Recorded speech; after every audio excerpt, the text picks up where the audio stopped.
Olá, alunos da Escola Valdemiro Emerli. É com muito prazer que eu, Lucas, professor de Geografia, venho falar um pouquinho deste conhecimento, que também é uma disciplina escolar. Espero que vocês gostem e quem vai estudar para o Enem é uma boa dica. Para iniciar então a nossa videoaula, galera, nós vamos ver aí o termo geografia.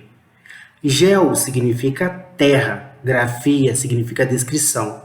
Então, geografia é a ciência que descreve o nosso planeta, é a ciência que trabalha com os meios do nosso planeta. A geografia se subdivide em três partes. A cartografia ela lê os mapas, é a ciência dentro da geografia que produz os mapas.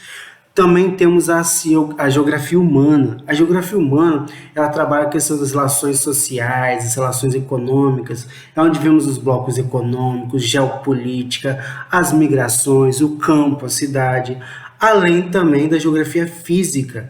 A geografia física é a ciência, a parte da geografia que trabalha com o meio físico, com o meio natural. Nela trabalhamos com a atmosfera, a biosfera, a litosfera e a hidrosfera, como no vídeo que nós vamos ir a seguir. Vamos assistir? Este vídeo irá ilustrar os sistemas naturais do nosso planeta.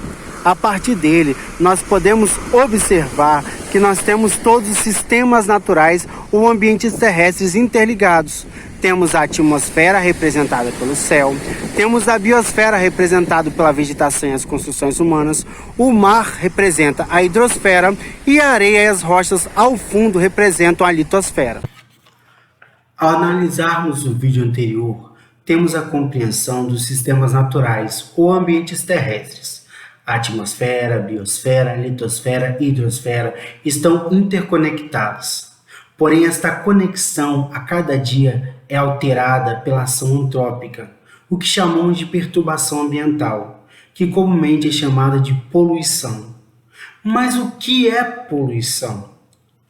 Poluição é a degradação das características físicas ou químicas do ecossistema por meio da remoção ou adição de substâncias. Ou seja, o ser humano, sua ação de sobrevivência e muitas vezes consumismo afeta o meio, causando dano a estes quatro sistemas. Entra então o foco de nosso estudo, os problemas socioambientais, ou os chamados meios de poluição. Mas o que seria poluição atmosférica?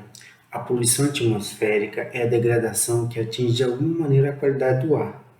A poluição atmosférica pode ocorrer em escala local ou regional, em formas de calor, inversão térmica ou chuva ácida, e em escala global, a partir do efeito estufa, aquecimento global, o buraco na camada de ozônio, onde o planeta como um todo será afetado. Vamos então entender a partir de agora cada um desses problemas. Iniciamos com as ilhas de calor, mas por qual razão este nome?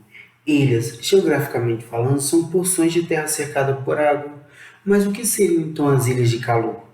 São pontos mais quentes do que os demais. Isso ocorre em áreas urbanas, locais com pouca vegetação, muitos edifícios, asfaltos que acabam refletindo muito o calor e tornam-se mais quentes que os bairros arborizados, onde o ar circula mais fácil.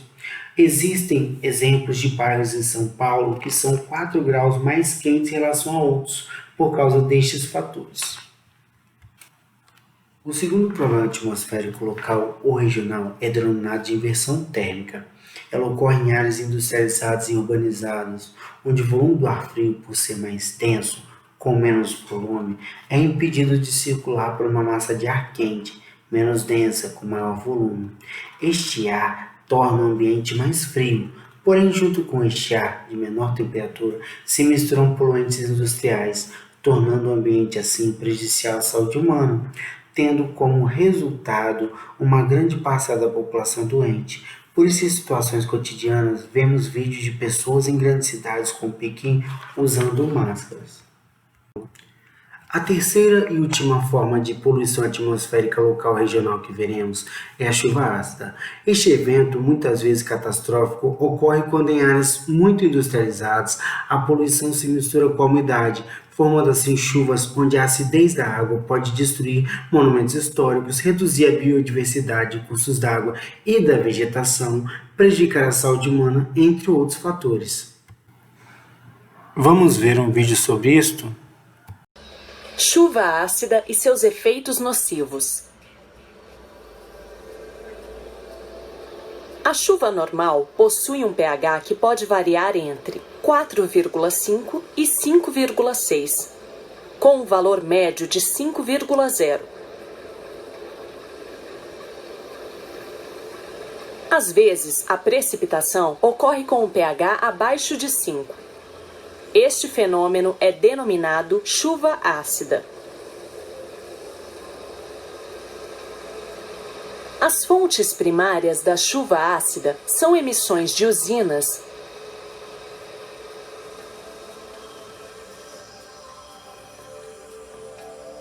que contêm dióxido de enxofre e óxido de nitrogênio.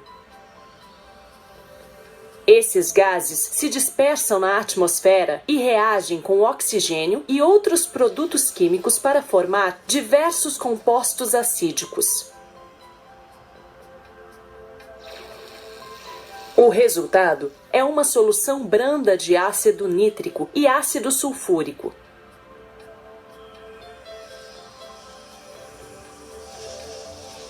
Os quais são solúveis em água e caem juntamente com a água da chuva.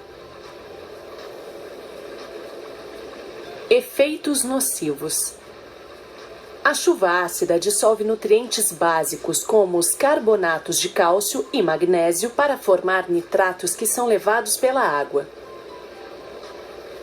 Acelera o desgaste de edifícios, ferrugem e corrosão de metais como o ferro, redução da visibilidade. A água em lagos e açudes fica muito ácida, matando plantas e animais aquáticos. Em escala mundial, a poluição atmosférica também causa muitos problemas. O primeiro evento que iremos estudar é o efeito estufa. Apesar de ser um efeito natural para manter a temperatura equilibrada em nosso planeta, assim como a estufa de plantas que mantém o equilíbrio térmico para as mesmas, este evento torna o nosso planeta mais habitável. Porém, com o consumo de combustíveis fósseis, essa camada está aumentando, tornando o nosso planeta mais quente, causando assim o chamado aquecimento global. Relacionado ao efeito estufa, surge o aquecimento global, que é o aumento da temperatura do nosso planeta provocado pelas emissões de gases, principalmente pelo consumo de combustíveis fósseis como petróleo, gás natural, entre outros, o que torna o nosso planeta mais quente. A última forma de poluição atmosférica em nosso estudo será o famoso buraco da camada de ozônio.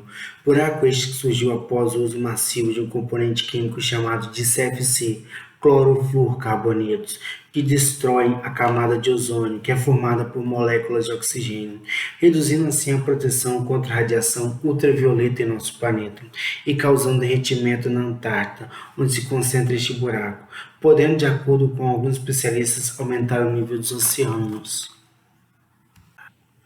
A partir de agora, em nossa videoaula, vamos mudar o foco do nosso estudo. Até agora estávamos estudando a atmosfera, os problemas da atmosfera. Vamos estudar a partir deste momento a poluição do solo. Vamos ver a questão do lixo, do chorume e a lixiviação do solo. Quando falamos em problemas do solo, não podemos esquecer do lixo, principalmente em uma sociedade consumista como a nossa. Cerca de 1,4 bilhão de toneladas de lixo são produzidas ao ano. Cada pessoa gera em torno de 1,2 kg de lixo por dia. Infelizmente, o nosso país encontra-se entre os maiores poluidores do mundo. Outro dado preocupante é o destino do lixo em nosso país. A maior parte destina-se aos aterros sanitários, que comprovadamente não são ambientalmente seguros. Outros destinos são os lixões clandestinos e as águas dos rios por resíduos sólidos. Ao invés de se investir em soluções sustentáveis como a reciclagem, o nosso país mantém o seu velho modelo para a destinação do lixo. O chorume é um grave problema ambiental causado pelo lixo acumulado de maneira irregular, como visto anteriormente, pois este líquido fétido polui nossas águas e solo, causando muitos impactos. O mesmo também é um dos responsáveis pelo efeito estufa, pois em estado gasoso, ou seja, gás metano, ajuda no aumento da espessura da camada do efeito estufa em nosso planeta. O esquema abaixo mostra o resultado do lixo acumulado de forma irregular, onde forma-se o chorume, que é a mancha escura, que possivelmente vai contaminar a área de lençol freático. Outro problema, porém mais comum no campo, é a lixiviação do solo, causado pelo desmatamento, pisoteamento de gado ou empobrecimento do mesmo, onde a cobertura vegetal é retirada e o solo fica exposto, sofrendo assim ação intempérica, principalmente das chuvas, causando as estrias que nós chamamos de ravinas ou os buracos no solo que nós chamamos de fossorocas. Quando falamos em poluição, não podemos esquecer das águas, um bem tão precioso, mas muito mal utilizado pelo ser humano nos dias atuais. Quando falamos da poluição das águas, não podemos esquecer que tanto no campo como nas cidades, o esgoto é um problema grave. Seja de origem residencial, comercial ou industrial, pode gerar impactos irreversíveis para a sociedade, como veremos no vídeo a seguir. Um esgoto está desaguando água suja e mal cheirosa em pleno rio que até pouco tempo servia para tomar banho. Os animais que ainda resistem nele se viram como podem para sobreviver. Entre a beleza da natureza, um rio que pede socorro. A tartaruga e o jacaré tentam sobreviver como podem. O tronco flutuando na água poluída parece ser a única chance de sobrevivência deles. No rio São Joaquim, no bairro Miritiba, em São José de Ribamar, o esgoto não tratado jogado na água tira toda a beleza do rio que um dia foi saudável. Infelizmente, a gente tem que olhar uma destruição dessa que é esgoto, né? Fluindo aí nos nossos rios. Que eu me criei dentro de um rio desse, tipo peixe. E hoje as nossas crianças não podem mais nem botar os pés numa água dessa. Se para nós que estamos apenas passando por aqui o cheiro chega a ser insuportável, agora imagina para os animais que moram aqui.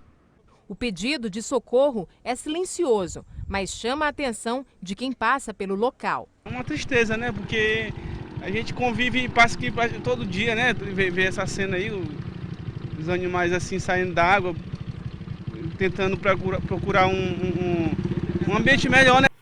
Quando falamos de enchente, qual a relação que ela teria com a poluição das águas? A relação é que as enchentes podem trazer vários tipos de lixo, principalmente podem trazer doenças como a leptospirose. As maiores reservas de petróleo do mundo encontram-se hoje em extração em mares e oceanos.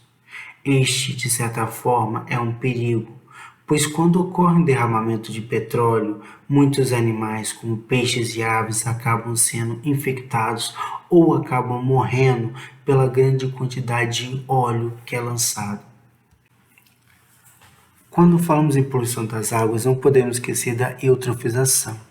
A eutrofização é um processo normalmente antrópico, porém raramente pode ocorrer de maneira natural.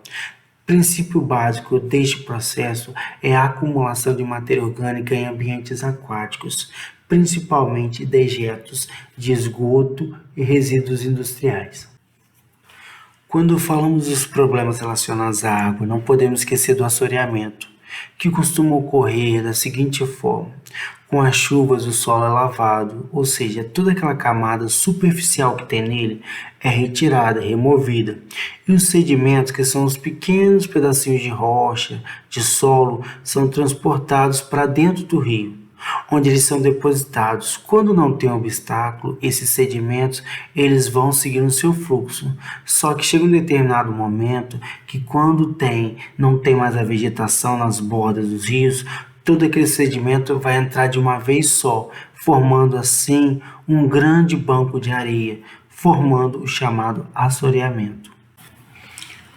Quando falamos de questões socioambientais, não podemos esquecer do desmatamento e das queimadas, que ocorrem por interesses econômicos, seja na agricultura itinerante onde o poceiro semi-analfabeto desmata e utiliza o solo de maneira a empobrecê-lo, seja pelo pecuarista que quer desmatar para criar áreas de pastagem, pela biopirataria, onde animais são caçados e plantas extraídas de maneira ilegal, ou pelos garimpos abertos em beiras de rios que desmatam e poluem em busca de ouro, diamante, causando assim mudanças climáticas e acelerando o processo de desertificação em todo o planeta. Chegamos ao final da nossa videoaula. Espero que todos tenham gostado. Muito obrigado.